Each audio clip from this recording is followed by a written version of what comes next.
우리 ESG를 고려하는 우리 투자자들도 우리 개미들도 이 부분을 확실하게 봐야 되는 거예요. 안녕하세요. 주민 ESG 박지연 기자입니다. 영상으로 항상 이 데일리 이슈로만 좀 찾아뵈다가 오늘 오랜만에 주민 ESG를 좀 찍게 됐습니다.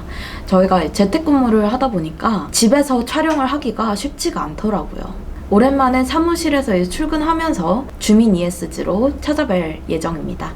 오랜만에 찾아뵐 주제로는 이 포스코하고 SK 얘기를 좀 해볼까 합니다. 저희가 유튜브를 시작할 때만 하더라도 ESG에 대해서 굉장히 인식도 높지 않았고 이 관심도 크지 않았는데 최근 1월부터죠. 이 정부에서도 뉴스에서도 그리고 기업에서도 ESG에 대한 얘기가 많이 나오면서 저희의 구독자님들도 크게 좀 증가를 했던 것 같습니다. 이 ESG란 표현을 심심찮게 들을 수 있는데요. 오늘 들려드릴 얘기로 포스코하고 SK 를 좀 잡은 이유는 이 두 기업이 최근에 가장 언론에 언급이 좀 많이 되기도 했었죠. 그리고 ESG 경영에 대한 관심이 높아지면서 포스코 같은 경우는 기업 시민이라는 슬로건을 내걸었고 SK그룹은 제일 ESG 경영을 잘하는 기업으로 꼽히는 등 많이 언급이 되고 있어요. 그러나 이 ESG 잘한다 라는 측면만 강조하기에는 이 두 기업들의 이 리스크적인 이런 부정적인 얘기들도 좀 언급을 해야 될 것 같습니다. ESG란 게 어느 정도 리스크 관리의 측면도 있는 거거든요. 하지만 뉴스에서 ESG가 포장이 되다 보니까 기업의 이면에 있는 이런 부정적인 리스크들을 찾아보기에는 좀 어려운 것 같아요. 그래서 오늘은 천천히 두 기업의 언론에서 찾아보기 어려운 다른 얘기들을 한번 해보도록 하겠습니다. 먼저 좀 포스코 얘기를 해보도록 할게요. 최근에 이 국회 환경노동위원회에서 처음으로 산업재해와 관련한 청문회를 열었습니다. 요새 많이 노동 이슈에 대해서 얘기가 되고 있잖아요. 특히 포스코 같은 경우에는 산재 사망률이 가장 높습니다. 노동자들한테는 죽음의 일터라고 불리기도 하는데 요 내용을 좀 설명을 해드릴게요. 국민연금 같은 경우에 이 문제기업을 최근에 선정을 했습니다. 이 문제기업으로 7곳이 꼽혔는데 어디냐면요. 포스코, CJ대한통운, 그리고 KB금융지주, 신한지주, 그리고 하나금융지주, 우리금융지주, 삼성물산 이렇게 7개예요. 이 포스코 같은 경우는 앞서 얘기한 산재 사망률이 제일 높고요. 이 CJ대한통운 같은 경우에는 택배 노동자 이슈가 계속 있어왔죠. 그리고 이 금융지주들 같은 경우에는 우리나라를 뒤흔들었던 라임 사태 아시죠? 라임 사태의 주역들입니다. 삼성물산 같은 경우는 삼성의 실질적 지배구조의 최상위에 있는 기업이라서 언급이 됐고요. 근데 이들 기업 중 2곳만이 국민연금의 중점관리 대상 기업이 됐는데 이 중점기업 대상 기업이 뭐냐? 앞으로 국민연금이 너네랑 계속 얘기하겠다. 적극적으로 야 두는 부릅뜨고 감시하겠다.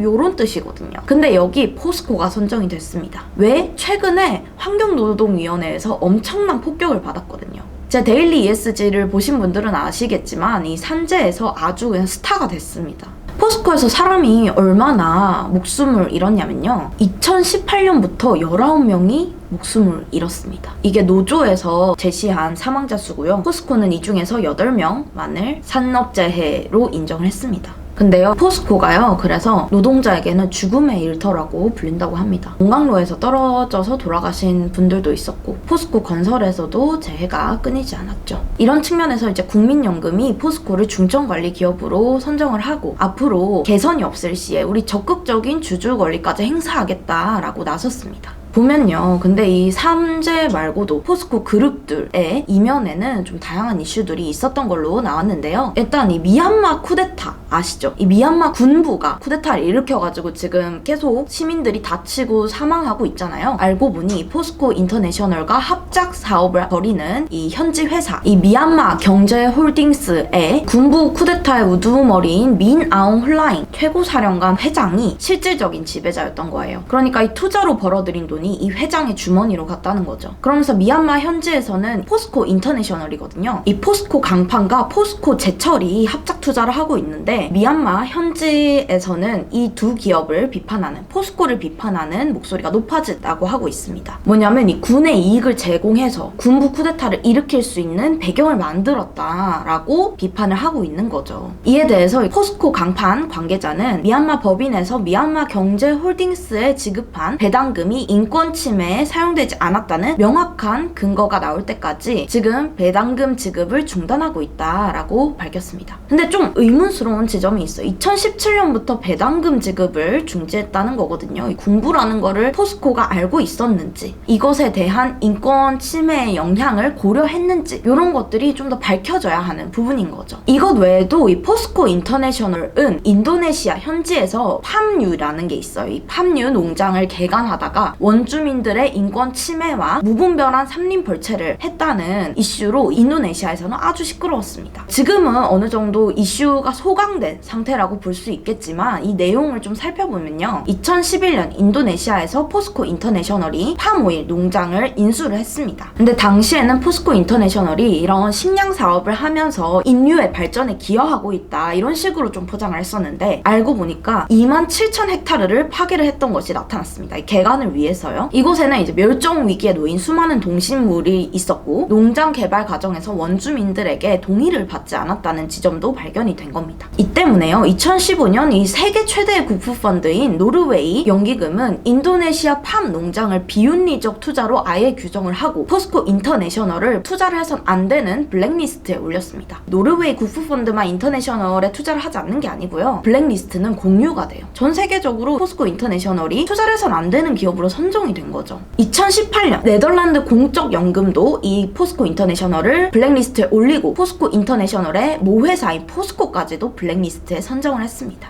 이로 인해서 2019년, 꽤 최근이죠. 2019년에는 국내 시민단체인 기업가 인권 네트워크에서 이 OECD 연락사무소에 포스코 인터내셔널을 고발하기도 했어요. 팜오일의 농장 사례 외에도 이 포스코 인터내셔널이 OECD 가이드라인을 위반한 사례가 더 있었는데요. 우즈베키스탄에서는 노예와 아동노동을 이용한 부분, 그리고 인도에서는 2만 명 이상의 토착민을 해고했다는 이유로 OECD에 고발을 한 바 있습니다. 포스코 인터내셔널은 최근에 기업지배 구조원 등급 평가에서 꽤 좋은 결과를 얻었는데 이슈가 어느 정도 소강된 상태라고 판단했기 때문이라고 밝혔는데요. 사실 이런 이슈가 일고 나서 이 포스코는 작년 3월에 산림보험 프로그램 이행을 약속하는 팜사업 환경사회 정책에 가입하기도 했습니다. 이러면서 이 자기들이 글로벌 시민으로서 국가에 대한 사회적 책임과 의무를 다하고 지속가능한 생태계 조성을 위해 노력하겠다라고 얘기를 했습니다. 어떤 이슈가 일어나고 난 뒤에 우리나라 기업들은 항상 어떤 이니셔티브에 가입을 하거나 이 이슈가 일어난 뒤에 우리가 해결하기 위해서 노력하는 일들이 있습니다. 물론 이것들에 대해서 대응을 하긴 했죠. 대응을 안 하는 것보다는 낫다라고 볼 수 있겠습니다만 이게 과연 기업 시민이라는 이념을 내걸은 포스코에 걸맞은 행태인가는 고민해봐야 되는 지점이겠죠. 이뿐만 아닙니다. 환경에서도 포스코가 국내에 미치는 영향은 좀 어마어마한데요. 포스코는 전체 기업 중에서 온실가스 배출량, 에너지 사용량, 미세먼지 배출량에서 압도적인 1위를 기록하고 있습니다. 이 압도적인 1위가 어느 정도냐면요. 포스코는 매년 한 7,200만 톤의 온실가스를 배출하고 있는데 우리나라에서 전체 배출량은 온실가스의 10%에 해당하는 수치입니다.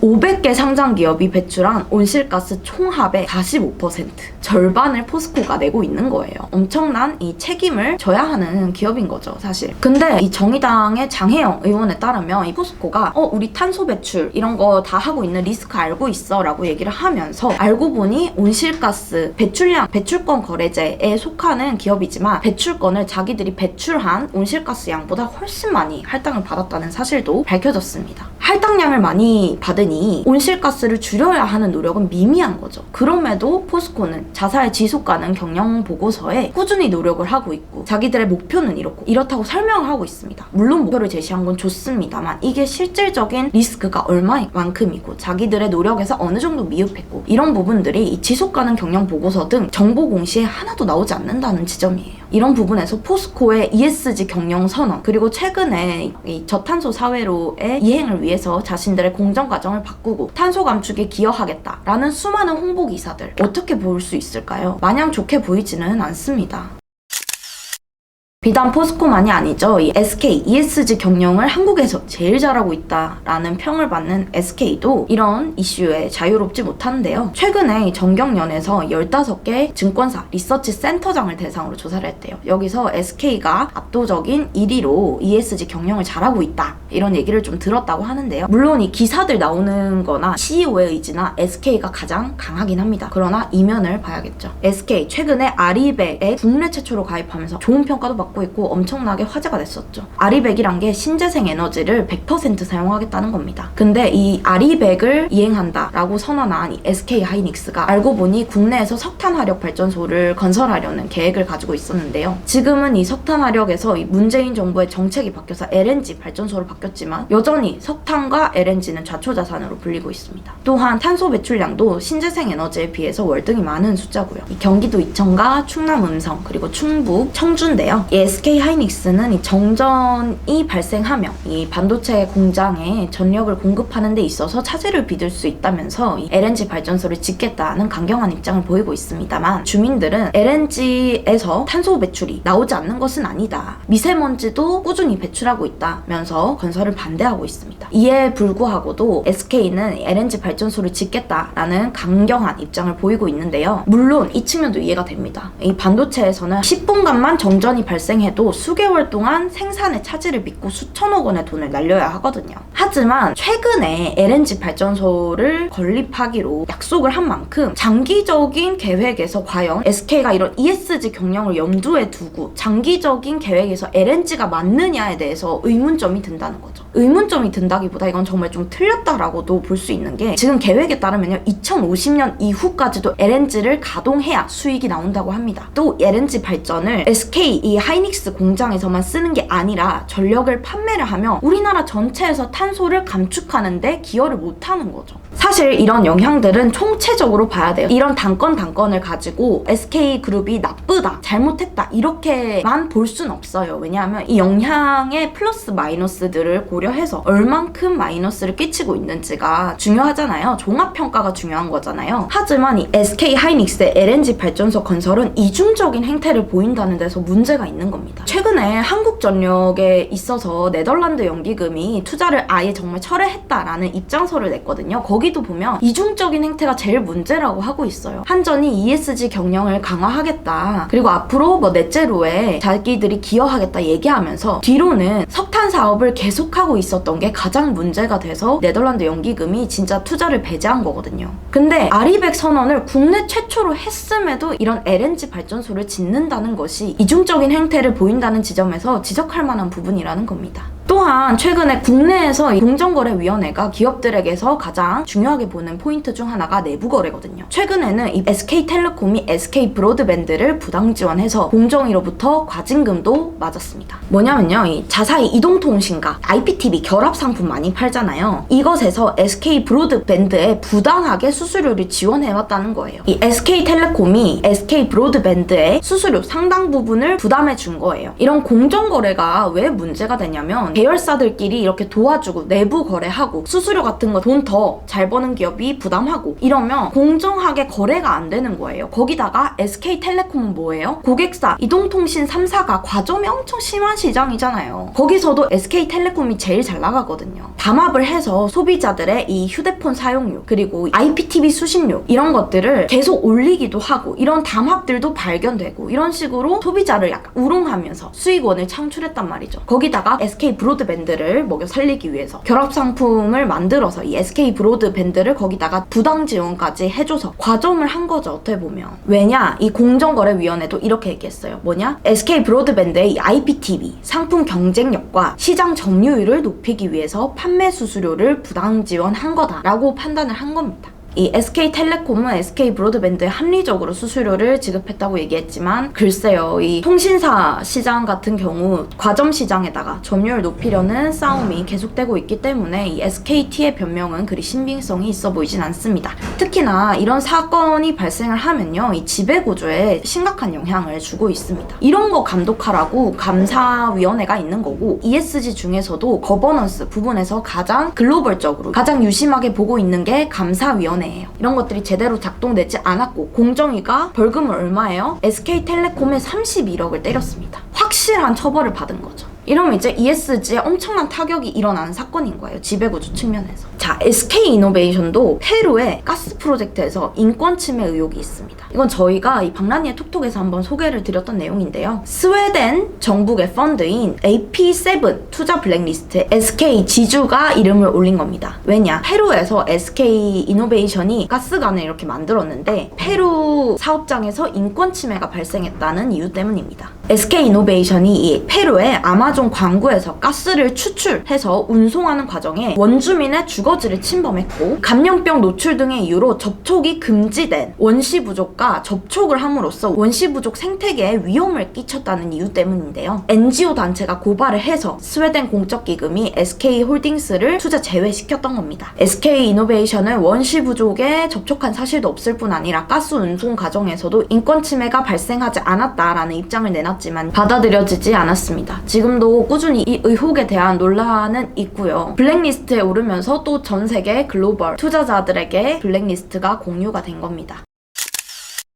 자, 문제는 ESG의 핵심은 뭐예요? 투명한 정보 공개입니다. TCFD 설명을 드리자면 기후 정보와 관련해서 너네의 위험도 정확하게 밝히라고 해서 시나리오 분석을 얘기하고 있는 건데 이 기업들이 자신들이 잘못한, 자신들이 뭔가 사회에 마이너스적인 피해를 끼친, 자신들이 훼손한 가치에 대해서는 얘기를 하고 있지 않는 겁니다. 그러면요, 정말 첫 해에는 ESG에 대한 좋은 평가를 받을 수도 있어요. 평가 등급으로 얘기하자면. 그러나 이 의혹이 만약에 자사가 아니라 다른 언론이나 NGO 등의 기업 외부의 주체들에게서 공개가 되면요, 훨씬 더 파장이 크고 훨씬 더 신뢰성이 떨어지게 되는 거예요. 그래서 이 지속가능 경영 보고서에 자신들의 문제점도 얘기를 하고, 그래서 우리는 어떻게 하겠다라고 문제 해결 방식, 자사의 경영 방식을 얘기하는 게 제일 중요해요. 근데 국내 기업들은 그런 게 정말 하나도 안 되고 있다는 거죠. 저도 지속가능 경영 보고서를 굉장히 많이 읽는데 거기 보면 정말 하나같이 좋은 말들밖에 안 적혀 있어요. 근데 이렇게 좋은 말을 적어서 신뢰성을 높여놨어요. 높여놨는데 만약에 다른 외부적인 주체에서 이 이슈가 터지면 이 기업은 앞으로 이 기업이 내는 지속가능 경영 보고서를 과연 믿을까요? 기업의 투명성과 신뢰성이 밀접하게 연관돼서 동시에 떨어지는 가장 큰 리스크 요인이 되는 거죠. 그래서 이 ESG 평가 기관들이 뭘 하냐면 뉴스를 수집합니다. ESG에 대한 부정적인 영향을 기업들이 잘 공개하지 않기 때문에 뉴스를 실시간으로 받아보는 걸 다 하고 있어요. 제가 이 자산운용사들을 만나보면서도 각 리서치 센터마다 이 뉴스를 가장 중요하게 수집하고 있습니다. 이 ESG 정보를 모아서 이 자산운용사들에게 제공하는 업체들도 대부분 ESG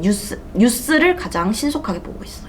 앞으로 ESG에 있어서 정말 잘하는 기업이다 라고 얘기를 하려면요, 홍보나 PR적인 측면에서 접근을 하면 안 됩니다. 우리 ESG를 고려하는 우리 투자자들도, 우리 개미들도 이 부분을 확실하게 봐야 되는 거예요. 얘네들이 그냥 왜 언론에 기사 나오는 거 있잖아요. 뭐 ESG 경영 강화한다, 신소재 개발했다, 이런 사업적인 이벤트들도 중요하지만 우리 ESG를 고려하는 ESG 투자자들도 가장 중요하게 생각해야 할 것이 ESG 리스크, 뉴스에 나온 ESG 경영을 잘한다라는 일반적인 얘기들보다도 어떤 리스크가 산재하고 있는지, 이 사업적인 이벤트도 중요하지만 어떤 리스크들이 얘네들이 가지고 있는지를 핵심적으로 보셔야 할 겁니다. 거기다 언론들도 이 ESG 경영을 잘하고 무슨 친환경 사업을 하고 어떤 경영자가 ESG에 대해서 얘기를 하고 이런 단편적인 부분에 초점을 맞춰서 ESG 경영을 잘한다라고 네이밍해서는 안 되겠죠. 감사합니다. 다음 주 주민 ESG로 또 찾아뵙겠습니다.